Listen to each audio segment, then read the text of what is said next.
നമുക്ക് വലിയ ദുഃഖമാണ് മലയാളത്തിന്. കാരണം മലയാള സിനിമ പ്രത്യേകിച്ച് എം എസ് ബാബുരാജിൻ്റെ കാര്യം, M S Baburaj, K Raghavan, Dakshinamoorthy, Arjunan, ഈ സംഗീത സംവിധായകരുടെ പാട്ടുകൾ സുശീലേക്കാൾ കൂടുതൽ പാടിയിട്ടുള്ള എസ് ജാനകിയമ്മയാണ്. ഇപ്പോൾ ബാബുക്കയുടെ തളിരിട്ട കിനാക്കൾ തൻ താമരവാല വാങ്ങാൻ ഉള്ള സൂപ്പർ ഹിറ്റ് പാട്ട് പാടിയിരിക്കുന്നത് ജാനകിയമ്മയാണ്.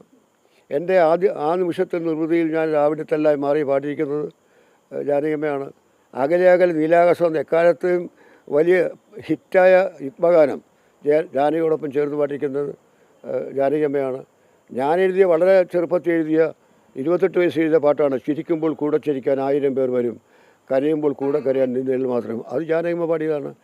മനസ്സിലൊരു ഉഷസന്ധ്യയായി മായാമോഹിനി സരസ്വതി എന്നുള്ള ക്ലാസിക്കൽ കൃതി, കീർത്തനമുള്ള ക്ലാസിക്കൽ ദക്ഷിണാമൂർത്തി സംഗീതത്തിൽ യേശുദാസും ജാനകിയമ്മയും ചേർന്ന് പാടിയതാണ്. ഇങ്ങനെ നമ്മൾ ജാനകിയമ്മ പാടിയ പാട്ടുകൾ എനിക്ക് 100-150 പാട്ടുകൾ അവർ പാടിയിട്ടുണ്ടാകും. അത് നിസ്സാരമായ കാര്യമല്ല. എനിക്ക് ഓരോ പാട്ട് ഇപ്പോൾ ഓർത്തെടുത്ത് പറയാൻ അതിൻ്റെ സന്ദർഭമല്ലിത്. ഞങ്ങളുടെ വ്യക്തിപരമായ ബന്ധം വളരെ അടുപ്പമായിരുന്നു. ഒരു 10 ദിവസം മുമ്പ് ഞാനിവിടെ പറഞ്ഞു എനിക്ക് ജാനകിയമ്മ കണ്ടാക്കൊള്ളാമെന്ന് പെട്ടെന്ന് ഓർമ്മ വരുന്നു. അപ്പോൾ എൻ്റെ ബന്ധുവായ സുനിത പറഞ്ഞു ഇങ്ങനെ ജാനകിയമ്മ കണ്ടാൽ നല്ലതല്ലേ എന്ന് ചോദിച്ചിട്ടുണ്ട്. അപ്പം ഞാൻ പറഞ്ഞു അത് പറ്റുമെങ്കിൽ നമുക്കത് പോകാം.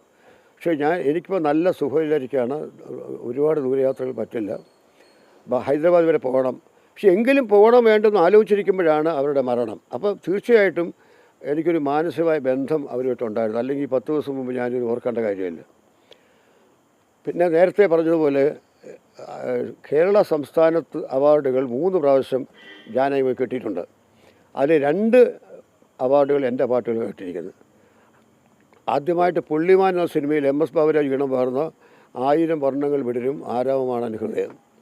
രണ്ടാമത് ഞാൻ തന്നെ നിർമ്മിച്ച സംവിധായക ചന്ദ്രകാന്തത്തിലെ ആ നിമിഷത്തിൽ നിർവൃതിയിൽ ഞാൻ രാവിലത്തെല്ലായി മാറി എന്ന എം എസ് വിശ്വാസ സംഗീതം പറഞ്ഞ ഗാനം.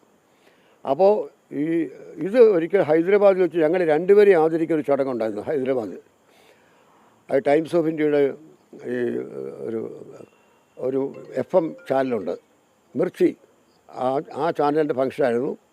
അവിടെ ഞങ്ങൾ അടുത്ത സ്റ്റേജുണ്ട്. അപ്പോൾ അവിടെ വെച്ച് ഞങ്ങളിത് ഓർമ്മിക്കുകയും സംസാരിക്കുകയും ചെയ്തു. 3 അവാർഡുകൾ 2 എണ്ണം എൻ്റെതാണെന്ന് പറയുമ്പോൾ ആമാ കറക്റ്റാണ്, എൻ്റെ പാട്ട് നിങ്ങളുടെ ഒരുങ്ങിയ പാട്ട് തന്നെ പറഞ്ഞിട്ടുണ്ട്. അപ്പോൾ അങ്ങനെ സ്വകാര്യ ദുഃഖം ഒരുപാട് അനുഭവിച്ച സ്ത്രീയാണവർ. പക്ഷേ അവർ സംഗീതം കൊണ്ട് എല്ലാ ദുഃഖങ്ങളും മറയ്ക്കുകയും ചെയ്യായിരുന്നു. അത് ഈ മകനും കൂടെ മരിച്ച അവസ്ഥയിൽ